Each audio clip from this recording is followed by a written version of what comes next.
ప్రస్తుతం. తెలంగాణలో నాకు ఉన్నది ఒకే ఒక థియేటరు, త్రిపుల్ఏ, దానికి ఓనర్.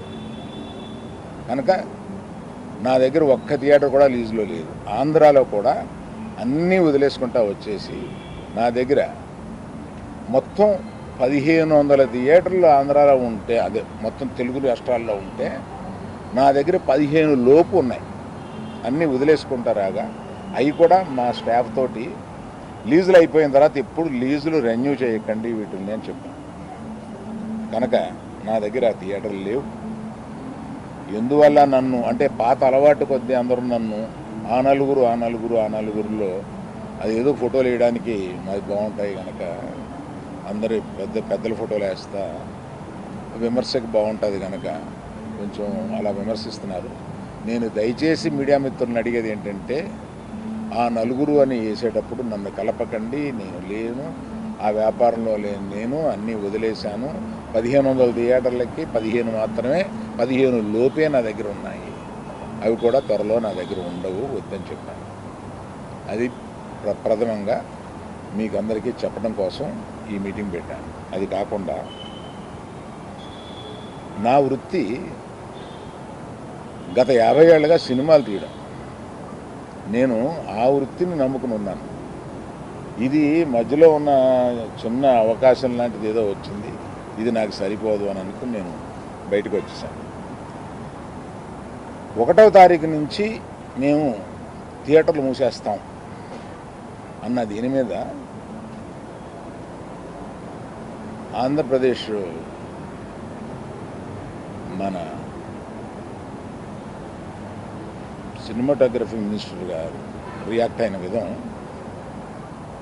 చాలా సమంజసమైందని నేను ఫీల్ అవుతున్నాను. ఎందువల్లంటే నాకు కూడా మీరు ఆన్ రికార్డ్ చెప్తున్నాను, ఈ థియేటర్లకు సంబంధించిన ఏ మీటింగ్లోనూ నేను వెళ్ళలేదు. నేను కావాలని వెళ్ళలేదు, నాకు ఇష్టం లేదు. ఈ థియేటర్కి సంబంధించి 3 మీటింగులు జరిగినాయి. 3 మీటింగ్లకి నేను వెళ్ళలేదు. వెళ్ళకపోగా మా గీతా ఫిల్మ్ డిస్ట్రిబ్యూటర్స్ని కానీ అదర్ అసోసియేటెడ్ ప్రొడ్యూసర్స్ కానీ ఎవరిని వెళ్ళొద్దు అని చెప్పాను. కారణం ఏంటంటే, థియేటర్స్ నిజంగానే స్టాండ్ అలోన్ థియేటర్స్కి చాలా కష్టాలు ఉన్నాయి. ఆ కష్టాలు ఉన్నప్పుడు అవి వచ్చి డిస్కస్ చేసుకుని ఇండస్ట్రీ పెద్దలతో ఛాంబర్ అని ఒకటి ఉంది, గిల్డ్ అని ఉంది, వీటిని అప్రోచ్ అయ్యి అందులో డిస్కస్ చేసుకుని సమస్యలు సామరస్యంగా కుదరకపోతే అప్పుడు ప్రభుత్వానికి వెళ్ళి ప్రభుత్వం చెప్పుకున్నాం. ఎక్కడో ఏదో కుదరక అన్నీ ఫెయిల్ అయినప్పుడు, అయితే అన్నీ ఫెయిల్ అయినాయి కనుక మేము మూసుకుంటున్నాము, 1వ తారీఖు నుంచి మేము మూసేస్తాము అని అంటున్నారు. మూసేయడానికి ఏకపక్షంగా మీరు తీసుకునే ఈ నిర్ణయానికి నేను వెళ్ళి అక్కడ కూర్చుని మాట్లాడను అని నాకు చిరాకు కలిగి నేను వెళ్ళా. ఇది మీరు ఏమన్నా ఆ సమస్యని డిస్కస్ చేసిన తర్వాత ఒక సామరస్యమైన ఒక కంక్లూషన్ రాకపోతే చేయాల్సింది మేము మూసేస్తున్నాము. ఏమంటే పవన్ కళ్యాణ్ సినిమా రిలీజ్గా రాబోతుండగా మేము సినిమాలు మూస్తాము అనేది దుస్సాహసం చేయకూడదు. ఆ దుస్సాహసానికి మీరు ముందడుగు వేయకూడదు. అది పెద్దలు కానివ్వండి, చిన్నలు కానివ్వండి చెప్తున్నాను. ఎందుకంటే మన ఇండస్ట్రీ నుంచి వెళ్ళి మన ఇండస్ట్రీ నుంచి ఎవరు ఏది అడిగినా హెల్ప్ చేస్తున్న మనిషి ఆయన. ఆ రోజు మేము అశ్విని దత్ గారి కోసం కొద్దిమంది కలిపి వెళ్ళాం పవన్ కళ్యాణ్ గారిని కలవడానికి. అశ్విని దత్ గారి సినిమా వస్తుంది, దానికి కాస్త రేట్స్ ఇప్పించండి అని చెప్పి అడగడానికి.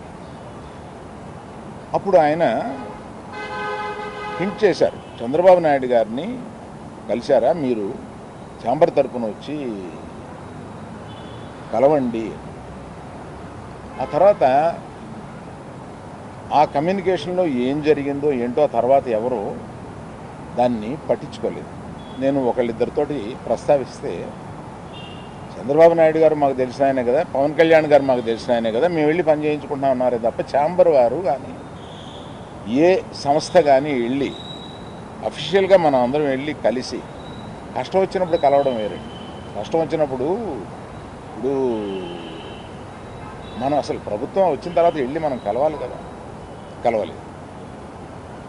పవన్ కళ్యాణ్ గారు హింట్ చేసినా కూడా అది జరగలేదు. నిన్న ఎవరో మాట్లాడుతూ మాది ప్రైవేట్ వ్యాపారం, ప్రభుత్వానికి సంబంధం ఏముంది, ప్రభుత్వానికి సంబంధం లేదు, నేను కరెక్ట్గా చెప్పలేనది, ఆ అర్థం వచ్చేటట్టు మాట్లాడారు. ఏమండి, ప్రభుత్వానికే సంబంధం లేకపోతే 2 సంవత్సరాల క్రితం పెద్ద వాళ్ళందరూ ఇక్కడి నుంచి కదిలెళ్ళి గత చీఫ్ మినిస్టర్ ఎందుకు కలిశారండి? ప్రభుత్వానికి సంబంధం లేకపోతే. ఏ వ్యాపారం అయినా సవ్యంగా చేసుకోవాలంటే ప్రభుత్వంతో సహకారం లేకుండా అది జరగదు.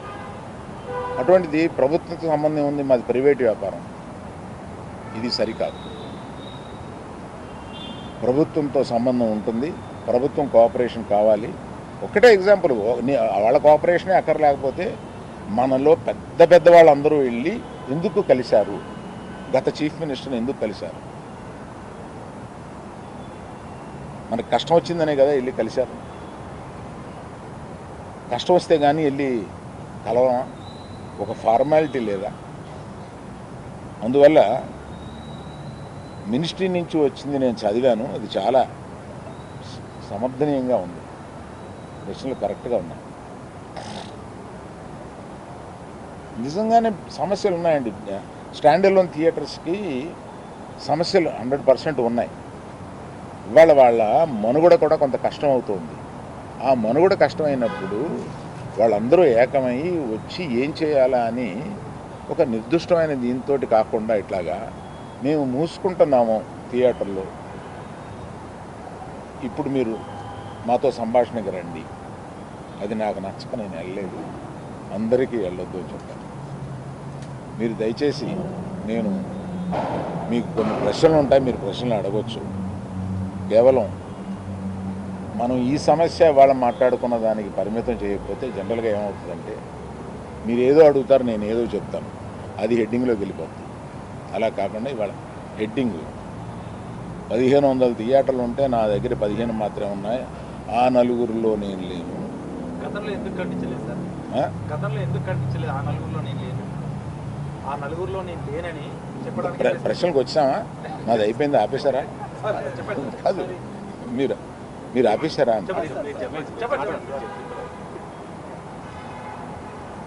సరే, మొదలు పెట్టారుగా. పవన్ కళ్యాణ్ గారు గవర్నమెంట్ ఫామ్ చేసిన వారం రోజుల్లోనే నిర్మాతలందరినీ పిలిచారు, సమస్యలు ఏమైనా తీసుకురామని కూడా చెప్పారు. అయినప్పటికీ ఇంత టైం పట్టింది, మళ్ళీ మనం వెళ్ళి వాళ్ళని కలవడానికి కూడా ఇంత టైం పట్టింది. సంఘటితంగా వెళ్ళి కలవడానికి టైం పట్టింది, ఇండివిజువల్గా వెళ్తున్నారు. దీన్ని ఎలా చూస్తారు? ఛాంబర్ ముందుకు రావాలండి. నేను ఛాంబర్లో ఏ పొజిషన్ తీసుకోను.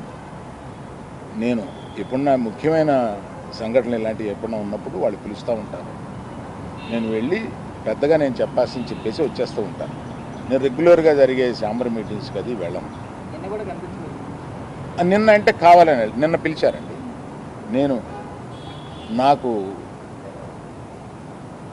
మేము మూసేస్తాం, మీరు రండి మాట్లాడతాం, అది నచ్చలేదు కనుక నేను వెళ్ళలేదు. సీనియర్ ప్రొడ్యూసర్ గారు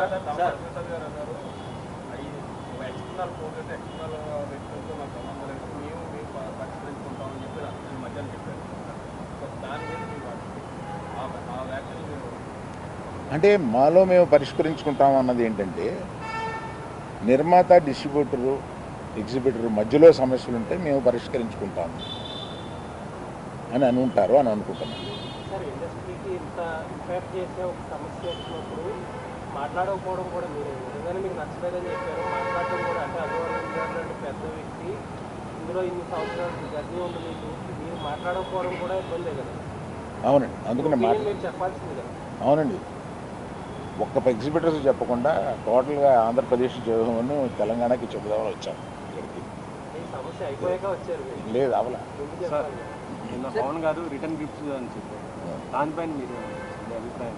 నిజమే కదండి, పవన్ కళ్యాణ్ గారు బాధపడింది 100% నిజం.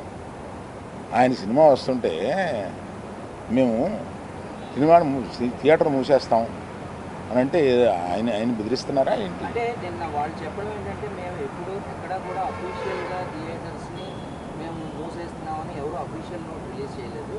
ఇది కేవలం ప్రచారం జరిగింది, దీనికే విచారణలో అయ్యి అని వాళ్ళు చెప్పడం జరుగుతుందని కూడా అన్నారు. అండ్ ఇంకో విషయం ఏంటంటే మీరు ఆ నలుగురిలో లేకపోయినా ఇండస్ట్రీలో ఒక పెద్దగా మీరు ఎందుకని ఇనిషియేషన్ తీసుకోలేదు, అంటే వెళ్ళి కలవాలి లేకపోతే నిజంగా యూనిటీ అనేటువంటిది ఇప్పుడు ప్రస్తుతం ఉన్నటువంటి మీరు అన్నట్టు ఆ 10 కనుక ఇన్ని 3 బాడీస్ ఉండగా ఏ ఇండివిజువల్ వచ్చి తీసుకోరు, బాడీస్ తీసుకోవాలి. నేను కూడా వీటిలో యాక్టివ్గా లేను, కానీ నా సపోర్ట్ ఎక్కువ నాకు ఉంటుంది. ఏదైనా సమస్య వచ్చినప్పుడు నేను వెళ్తూ ఉంటాను, సపోర్టు నన్ను అడుగుతూ ఉంటారు. నా అభిప్రాయం వాళ్ళు నన్ను నిర్లక్ష్యం చేస్తారని కాదు, తప్పకుండా పెద్ద సమస్య వచ్చినప్పుడల్లా నన్ను పిలిచి మాట్లాడుతూ ఉంటారు. ఇప్పుడు జరుగుతున్న పరిణామాలన్నీ చూస్తే నిజంగా ఆయన సినిమా విడుదలకు ముందు కుట్రగానే భావించవచ్చా? థియేటర్లు బంద్ చేయాలనేది ఒక కుట్రగానే భావించవచ్చా? లేదండి, అది నేను కొంతమందితో మాట్లాడితే ఇది తాత్కాలికం. మేము టెంపరీగా అనుకున్నదే తప్ప ప్రత్యేకంగా ఆయన సినిమా మీద మేము వ్యతిరేకతతోటి అన్నది కాదు అని అంటారు, కానీ అనేటప్పుడు ఆలోచించుకోవాలి. ఆ సినిమా ఉంది కదా. మీ అవగాహన మేరకు ఉన్న 1600 థియేటర్లు ఎన్ని లీజుల్లో ఉన్నాయండి? సరైన లెక్క నా దగ్గర లేదండి. మెజారిటీ లేదు, మెజారిటీ లేవండి. మెజారిటీ ఇండివిజువల్స్ దగ్గరే ఉన్నాయి. ఇది చాలామంది అనుకుంటారు అవును సార్, ఇందులో ఈ 1500లో ఒక కనీసం 500, 600, 700, 800 వీళ్ళ దగ్గర ఉన్నాయేమో అని. అలా లేవండి. చాలామంది ఇండిపెండెంట్ దగ్గర. తెలంగాణలో అయితే అలాగే తెలంగాణలో మల్టీప్లెక్స్లు ఉన్నాయండి. మల్టీప్లెక్స్లు అన్నీ కలిపి ఓ 3 కంపెనీల దగ్గర 4 కంపెనీల దగ్గర ఉంటాయి. మిగతా ఇండిపెండెంట్ థియేటర్లు కొంతమంది గ్రూప్స్ దగ్గర ఉన్నాయి. అది కాకుండా ఇండిపెండెంట్గా థియేటర్స్ బోల్డ్ ఉన్నాయి. అంటే సింగిల్ స్క్రీన్స్ మీద గుత్తాధిపత్యం అయితే లేదంట. గుత్తాధిపత్యం లేదు అనేది కాదండి. మీరు దయచేసి తిప్పి అడగండి. నేనేం చెప్తున్నానంటే దాన్ని గుత్తాధిపత్యం అంటారో ఒకళ్ళకే. ఇప్పుడు ఏషియన్ ఉందండి for example, number of screens ఉన్నాయి. దే పార్ట్నర్షిప్, ఓనర్షిప్, లీజ్, వీటిల్లో నంబర్ ఆఫ్ మల్టీప్లెక్సెస్ ఉన్నాయి. దాన్ని ఏమంటాం?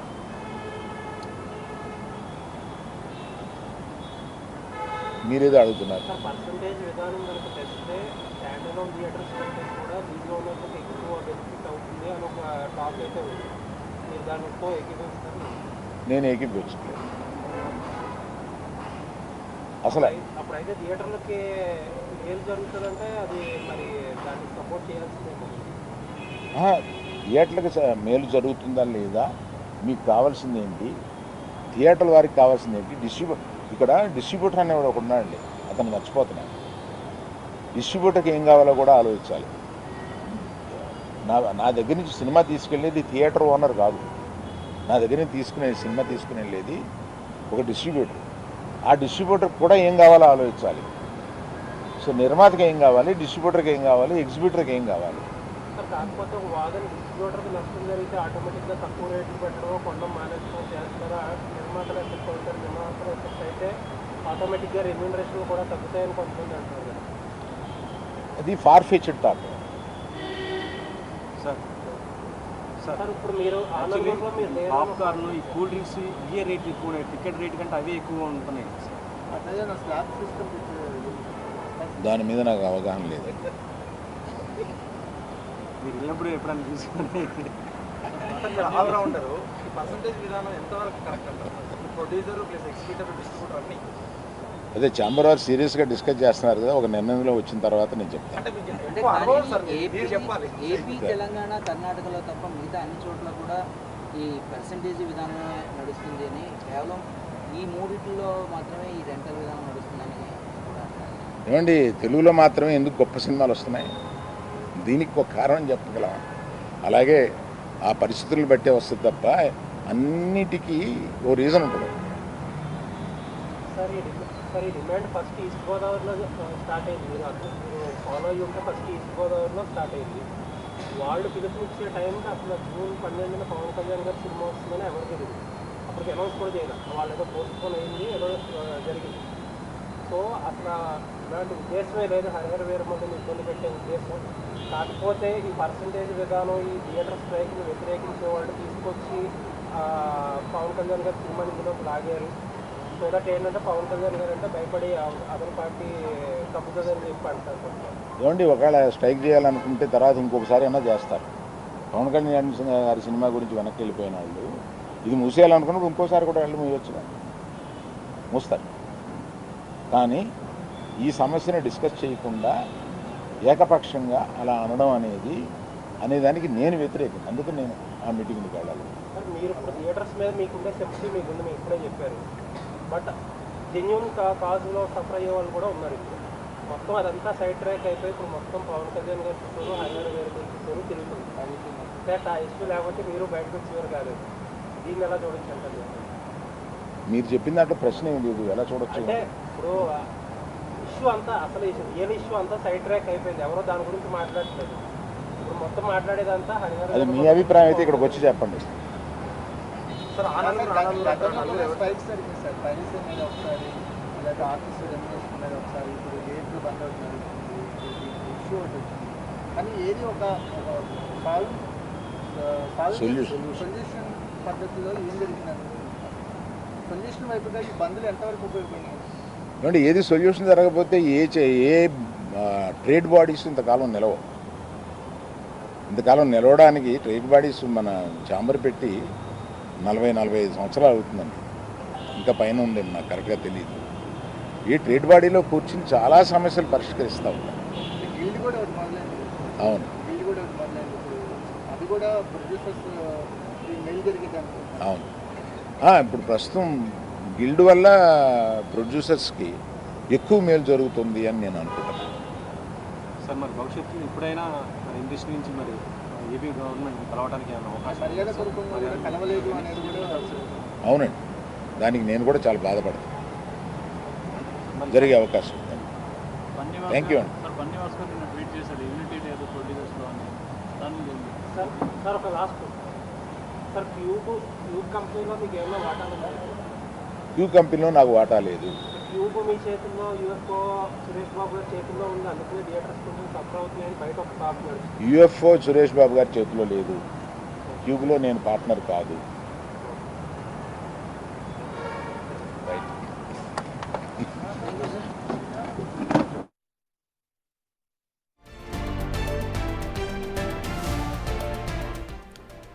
సినీ నిర్మాత అల్లు అరవింద్ థియేటర్ల సమస్య గురించి ఆయన మీడియాతో మాట్లాడారు. ఆ నలుగురిలో నేను లేను, మీడియాలో విమర్శించే ముందు ఆ నలుగురిలో నన్ను యాడ్ చేయొద్దు అంటూ కూడా అల్లు అరవింద్ మాట్లాడారు. అలాగే ఆయన దగ్గర కేవలం 15 థియేటర్లు మాత్రమే ఉన్నాయని, తెలంగాణలో ఒక్క థియేటర్ కూడా లేదు అంటూ కూడా ఆయన వివరణ ఇచ్చే ప్రయత్నం చేశారు. అలాగే పవన్ కళ్యాణ్ వ్యాఖ్యల్ని ఆయన పూర్తిగా సమర్థిస్తూ మాట్లాడారు.